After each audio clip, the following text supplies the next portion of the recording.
Repasemos algunas de las tendencias más importantes de los últimos días, horas en Canadá. ¿Qué pasó en Canadá? Canadá y la sombra del comunismo. Decenas de estudiantes canadienses con el puño en alto y retratos de Lenin entonaron himnos comunistas y llamaron a una revolución marxista. El evento, respaldado por el Partido Comunista Revolucionario, es uno de los actos de extrema izquierda sin precedentes en el país. A ver, ¿cómo entendemos esta situación? Este video seguramente para aquellos que como yo y que como ustedes les gusta estar en las redes sociales para revisar justamente las tendencias, es un video que se ha hecho viral y da pena y da risa al mismo tiempo. Canadá es un país que ha llegado a ser una de las potencias a nivel regional, a nivel mundial, precisamente por alejarse de un sistema marxista, abrazar el libre mercado, abrazar el neoliberalismo.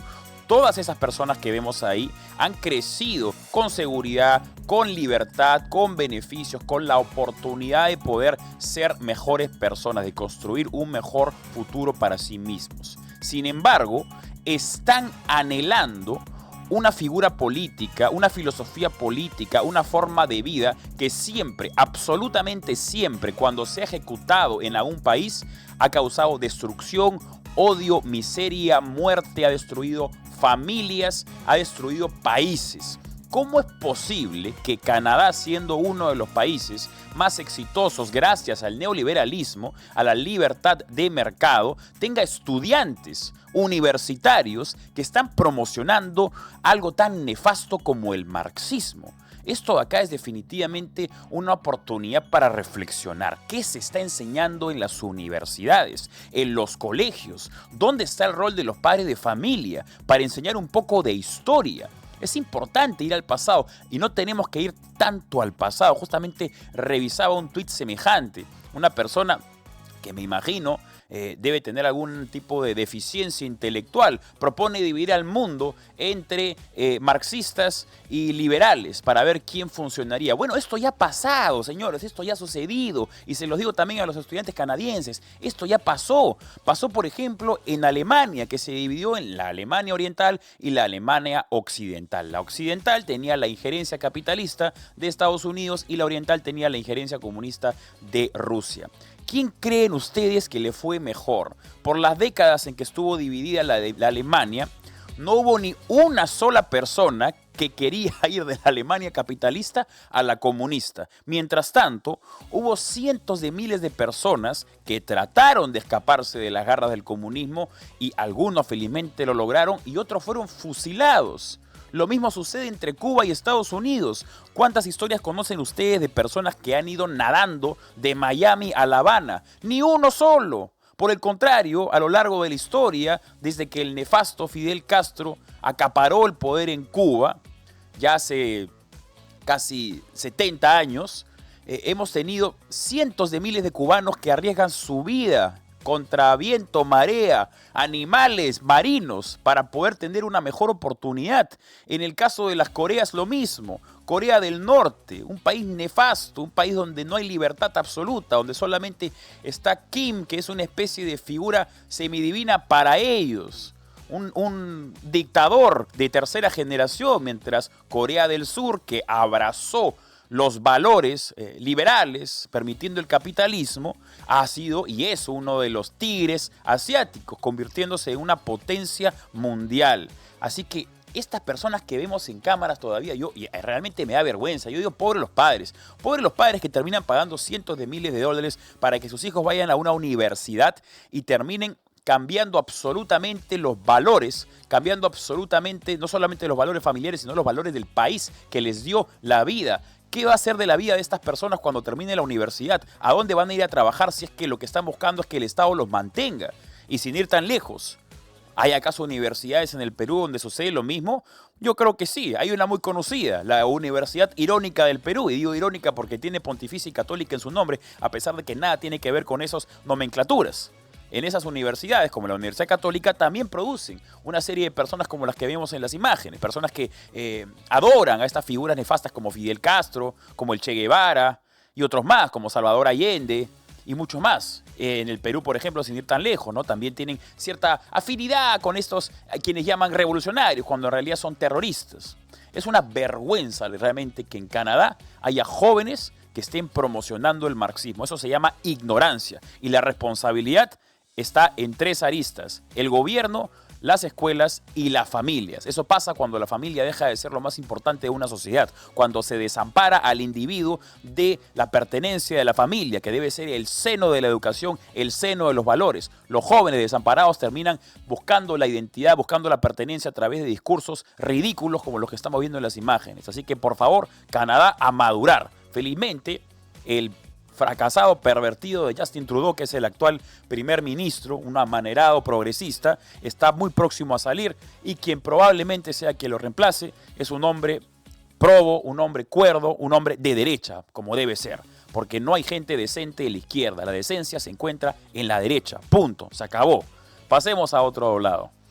Google borra el mes del orgullo gay de su calendario. Muy bien, me parece correcto. ¿Por qué? Porque hay un mes para celebrar una preferencia sexual. ¿Qué clase de mes es eso de ahí? Hemos tenido ya una década progresista sin parar, pero finalmente ya de 2015 a 2025 se acabó, murió el progresismo.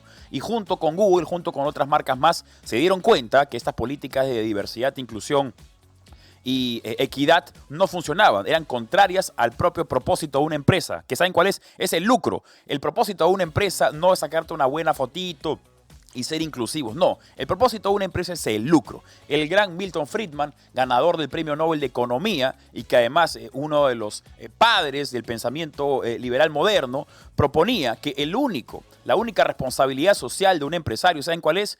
Es producir más lucro, porque cuando una empresa genera más lucro, lo que garantiza es la continuidad de la empresa, que le da empleo a sus trabajadores y a sus proveedores. Además, soluciona problemas para sus usuarios a través de buenos productos y buenos servicios. Y en tercer lugar, genera beneficios para la comunidad a través de los tributos. Mientras más gane la empresa, más tributa. Así que la única responsabilidad social que debe tener una empresa o un empresario es garantizar el lucro, garantizar los ingresos. Sin embargo, en la última década hemos visto cómo eso ha decaído significativamente y hemos tenido empresas a nivel internacional que han buscado estas ridículas políticas para quedar bien con la fotito. Felizmente ya acabó esta tontería del mes del orgullo gay, porque no tiene por qué haber un mes para ninguna preferencia sexual. Hay que respetar a la gente, sí, definitivamente, pero no tenemos que orgullecernos de algo tan instintivo como la sexualidad. Ahora, plantean retiro de AFP en 2025. Otra vez más, ya creo que el sentido de las AFPs ha quedado totalmente en el pasado. ¿Se acuerdan cuando las AFPs tenían el propósito la previsión, que era justamente un mecanismo para más adelante, cuando uno ya se retirara, dejara de trabajar, dejara de percibir, tuviera un colchoncito, al menos un colchón pequeño, mediano, grande, perdiendo la cantidad de dinero que ha ido produciendo a lo largo de su vida laboral para poder solventarse en sus años dorados, en sus años gloriosos, y no depender exclusivamente de la familia, sino también tener un beneficio personal? Sin embargo, en medio de la pandemia que nos encontramos en una situación sui generis, algo que no debe ser tomado en consideración como parte de la ecuación, como una posibilidad real o consecuente o consistente, porque situaciones como la pandemia suceden una vez cada 150 años. En la pandemia se le ocurrió a un gran genio en el Congreso decir, bueno, utilicemos las AFPs son un fondo previsional para poder retirar y que los peruanos puedan tener un poco de ayudita en momentos de oscuridad como los que se vivían en tiempos de pandemia. Así que se decidió retirar una vez, y luego otra, y luego otra, y luego una más. ¿Y por qué una sexta, y una quinta, y una séptima? Ahora nos vamos por la novena. El Congreso peruano analiza una nueva propuesta para que los afiliados de las AFPs pueden retirar hasta 21.400 soles de sus fondos de pensiones. La iniciativa, impulsada por Perú Libre, busca mitigar los efectos del alza del costo de vida y la baja economía. Esto acá debe ser tomado con mucho cuidado. Ojo, Perú Libre es un partido comunista, marxista, leninista, mariateísta. ¿Por qué Perú Libre querría hacer esto acá? Bueno, la respuesta es muy sencilla. Porque quieren que se le acaben a los peruanos los fondos previsionales para que más adelante tengan la excusa perfecta para exigir al Estado que haya una pensión pública. una especie de ONP, pero colectiva, donde no tiene cada uno una cuenta personal, como funcionan las AFPs, donde uno recibe lo que ha ido ingresando a lo largo de su vida, sino que indistintamente de cuánto pongas, todos recibimos igual, porque eso es lo que quiere el comunista, una igualdad de resultados, que es algo contrario al principio de la libertad. Así que ojalá que las AFPs no vuelvan a ser retiradas o que ya por lo menos se sinceren y digan cuál es el propósito de las AFPs. Aparte, recuerden que acá en el Perú tan solo el 20% es formal, tan solo el 20% tiene unas AFPs. Ese tipo de políticas no son para beneficiar a los más pobres, porque los más pobres se encuentran en el sector informal, sino simplemente es una forma de atacar al sistema de las AFPs, porque muchas personas de índole izquierdista consideran que atacar a las AFPs es atacar al neoliberalismo, a las empresas, al fujimorismo, a la Constitución del 93 y demás discursos que poco sentido tienen.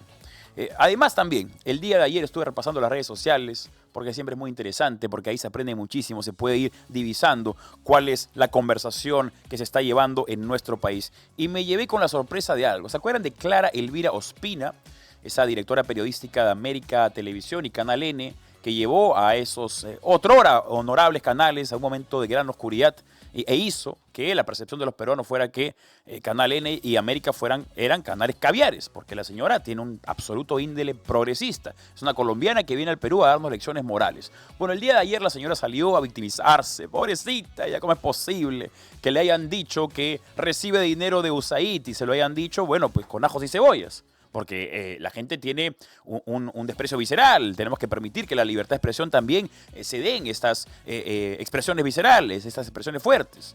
Por eso existen justamente las redes sociales, por eso existe la libertad de expresión. Una persona de la profesión, del talante, de la trayectoria de Clara Elvira Ospina debería ya tener cuero de chancho, debería tener un poco de correa y saber que ese tipo de insultos no deberían afectarla. Sin embargo, salió a victimizarse, la pobrecita, ella, ¿no? Y por supuesto, toda la liguilla de caviares, la bandada de palomías que componen este aquelarre de caviares salieron a defenderla, ¿no? ¿Cómo es posible que ataquen a una señora tan digna como Clara Elvira Ospina? Bueno, como vemos en las imágenes, porque ayer se estuvieron haciendo un colega nuestro, un aliado, Carlo Martín, el liberfacho en las redes sociales, identificó que la misma Clara Elvira Ospina, que ha estado victimizándose por los presuntos ataques que ha recibido ella en las últimas horas, días, semanas, ella misma también ataca a las personas. A mí personalmente me ha atacado. Me ha atacado a mí, ha atacado a nuestra amiga Magda, ha atacado a nuestra amiga Vania Tais, en fin, ha atacado a todo aquel que no piensa como ella y lo ha hecho con burla. Entonces, ¿cómo es el tema? ¿Está permitido atacar a una persona cuando no piensa como tú, pero es un crimen atacar cuando piensa como un caviar? ¿Por qué los caviares tienen esta posición de superioridad moral? ¿Tienen acaso una corona? ¿Han sido elegidos por alguien para tener para ser ungidos como si fueran criaturas semidivinas? No, señor, no, señora. No, señora. Y si no le gusta cómo la tratan en Perú, bueno, pues los pasajes a Colombia están más baratos cada día. Por otra parte, también teníamos un tema más.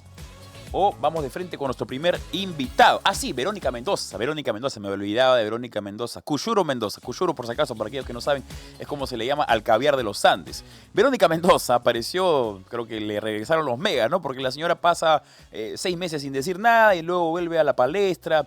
Apareció ayer en esta foto que vemos en pantalla y me da risa porque honestamente no tiene asesores de imagen o ella misma realmente no se da cuenta de la consecuencia de sus acciones. Publica ahí una imagen donde dice cosechando los primeros choclitos, ¿no? Y aparece en una chacra. Para aquellos que tienen chacra o que alguna vez han ido a alguna chacra, saben que así no se cosecha choclo para comenzar.